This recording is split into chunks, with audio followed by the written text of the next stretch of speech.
ओम श्री सूर्याय नमः। प्रणाम गुरुदेव। खुश रहो स्टूडेंट्स। गुरुदेव, पतंजलि जी के अष्टांग पाद के तीसरे मार्ग का क्या है जी? देखिए, अष्टांग जो है ना, योग है, मतलब 8 पाथ बताए हैं। तो हमने आपको यम बता दिया, हमने आपको नियम बता दिए पहले। ये जो हमारा तीसरा वीडियो है कि जो अष्टांग मार्ग का जो तीसरा पाथ है, जो ऋषि पतंजलि साहब या ऋषि पतंजलि जी ने आपको पूरे विश्व को मतलब समझाने की कोशिश की है। जो चैप्टर 2 है उसमें साधना मतलब किस तरह से करनी है, तो साधना के अंतर्गत ये जो तीसरा है ये है आसन। अब आपका प्रश्न ये होगा कि जी आसन क्या होता है सर?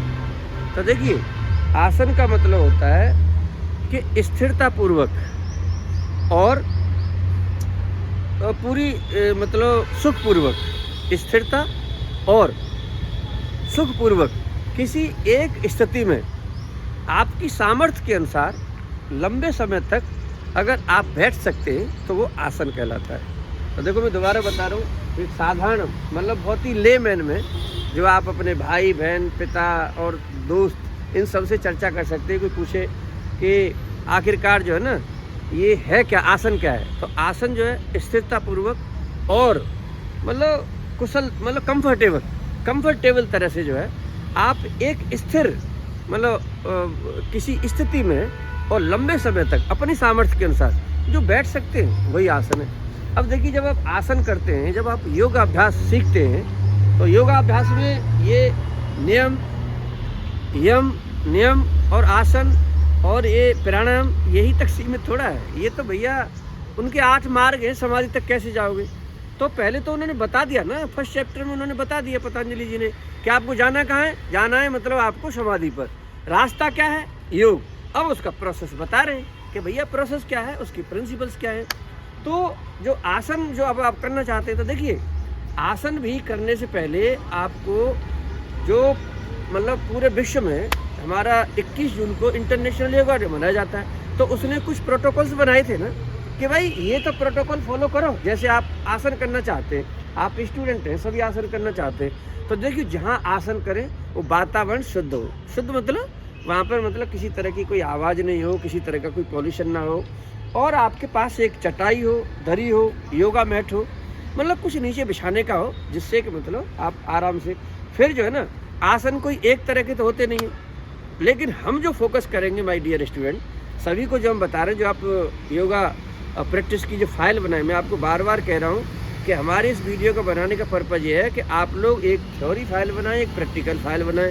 जैसे प्रैक्टिकल जो हमारे साइंस के स्टूडेंट करते हैं, जो हार्ड कवर होता है, मतलब उस फाइल को जिसमें एक तरफ वाइट रहता है और एक तरफ लाइनिंग रहती है, ऐसा आप रजिस्टर खरीदें, ऐसी आप फाइल बनाएं। तो उस पर जो हम इंस्ट्रक्शन दे रहे हैं एक तरफ लिखते जाएँ, फिर हम आपसे जो भी अभ्यास कराएं, जो योगाभ्यास कराएं, आपको फिर अपना आप करना है और अपने आप करके अपनी पिक्चर वहाँ पे लगानी है। ये नहीं कि कहीं दूसरी जगह पे कोई पिक्चर लगी हुई है आपने वहाँ से पेस्ट करके वो नहीं लगानी। आपको सिखाएंगे, उसके स्टेप्स बताएंगे, फिर आपसे कराएंगे। आप फिर अपने दोस्त से उसकी फ़ोटो खिंचवाएँ, आप अपने मम्मी पापा से खिंचवाएँ, अपने भाई बहन से खिंचवाएँ, टीचर से खिंचवाएँ, यहाँ पर करें, मतलब खुले एक उसमें करें। मतलब कहने का है कि आपको ये देखना है कि आप जिसने लिया है प्रैक्टिकली करके देखेंगे। इसमें प्रैक्टिकली करके देखने के बाद में फिर आप एहसास करेंगे कि आखिरकार इसका फ़ायदा कितना है। अब एक बात बताइए, जब फ़ायदा ही नहीं हो तो पूरा विश्व वैसे ही थोड़ी बनाता है। तो देखिए, योगा अभ्यास से पहले की आपको चीज़ें आनी चाहिए, साफ़ सुथरा और सब कुछ। दूसरा, आप खाली पेट करें। अब ये नहीं कि आपने खाना खा रखा आप योगाभ्यास करने लगे, तो भाई ऐसा ना करें। जो इसके कुछ रूल्स रेगुलर, हाँ, कोई लिक्विड चीज़ है, मतलब आपने ले लिया, थोड़ा बहुत जूस वूस ले लिया, तब भी कर सकते हैं। तो दूसरा चीज़, अगर कोई बीमार है तो भी बिल्कुल मत करना। कोई स्टूडेंट भी बीमार है वो भी मत करना, क्योंकि बीमार लोगों के लिए आसन नहीं है, मैं ये बताऊँ। और जो किसी के जैसे अब हमारी महिलाएं हैं, अगर कोई प्रेग्नेंट हैं या मतलब जो है आपकी जानकारी के लिए उनको और कोई मतलब, तो वो अपनी जो महिला शिक्षिका हैं योग की, उनसे परामर्श लेके करें। ये नहीं कि वीडियो बना दिया, किसी का देख लिया, कैसे ज़बरदस्ती करते जा रहे हैं। तो देखिए, जब आपको कोई प्रॉब्लम है तो कोई आसन नहीं करना है, आपको अपने शिक्षक को बताना है, आपको अपने आप को देखना है। आप जो है दूसरी चीज़ क्या, जब भी आसन करें ना, किसी तरह का आपको अनकंफर्टेबल ना हो, सुगमता पूर्वक करना है आपको। क्योंकि आसन का मतलब ये है कि हैप्पीनेस आनी चाहिए। अब थोड़ा आप जबरदस्ती कर रहे हैं, आप अपने जो है शरीर से जबरदस्ती न करें आसन करते समय। तो ये आसन मैंने बता दिया, क्या इसके प्रिकॉशंस रखने वो बता दिया, आपको ये भी इंस्ट्रक्शन दे दिया 2 रजिस्टर बनाने। तीसरा इंस्ट्रक्शन ये है कि आप क्लास में आए, बगैर क्लास में आने से कुछ नहीं होगा। आपको पता है कि 20 नंबर का ही तो प्रैक्टिकल होगा और 20 नंबर का ही थ्योरी है और 10 नंबर का कॉन्टिन्यूस असेसमेंट है, जो 4 नंबर का आपका क्लास टेस्ट होगा, 4 नंबर का आपका मतलब और जो कोई दिया जाएगा आपको वर्क और आपकी अटेंडेंस की मार्क्स है। तो आप सबको एडवांस में वीडियो के थ्रू, आपके व्हाट्सएप ग्रुप के थ्रू सभी तरह से समझाया जा रहा है।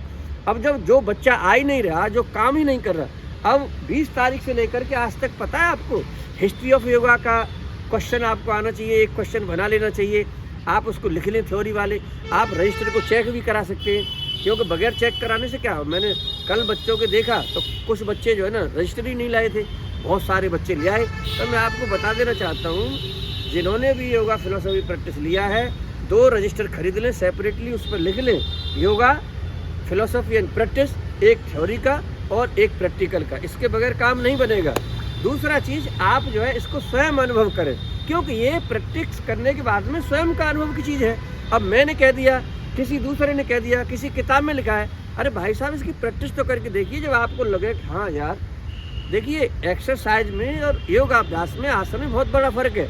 एक रेसर है, रेस कर सकता है, जिम जा सकता है, सारे मतलब कर सकता है, लेकिन वो आसन नहीं कर सकता। लेकिन एक आसन करने वाला जिम भी जा सकता है, रेस भी कर सकता है, वो सारे काम कर सकता है, क्योंकि जो उसका बॉडी माइंड जो है वो फ्लेक्सिबल होगा, उसकी बॉडी फ्लेक्सिबल होगी। स्टूडेंट भी हैं, उनका जब पढ़ाई लिखाई करते हैं तो उसमें बहुत बड़ा परिवर्तन होता है, क्योंकि उनमें एकाग्रता आती है। जब वो आसन करते हैं तो उनमें एकाग्रता आती है।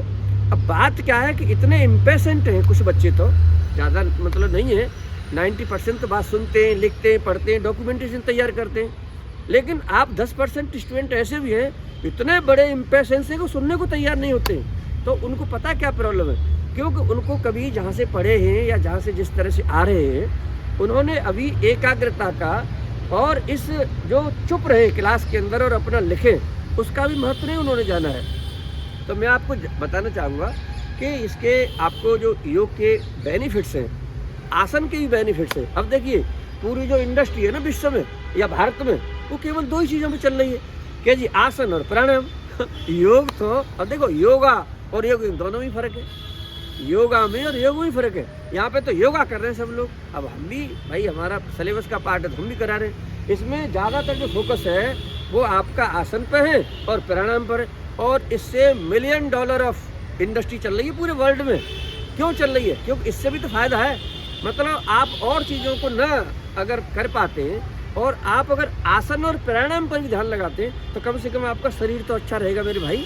कम से हाँ, अगर आप बीमार पड़ेंगे तो हॉस्पिटल में जाओगे, लेकिन ये इसके लिए भी है कि आप बीमार न पड़े और आप जो पैसा हॉस्पिटल में दें आप अपने खाने पर, पीने पर, रहने पर, पहनने पर, जाने पर, आने पर, उस पर खर्च करें। तो मेरे हिसाब से आप सब लोगों ने, जिन लोगों ने बच्चों ने योग लिया है, वो एक तो यूट्यूब को देखते रहें, अपनी क्लास जरूर आएँ, अपना जो है 2 सेपरेट रजिस्टर मेंटेन करें। ये इनके लिए मिनिमम रिक्वायरमेंट है। थैंक यू वेरी मच, धन्यवाद, नमस्कार।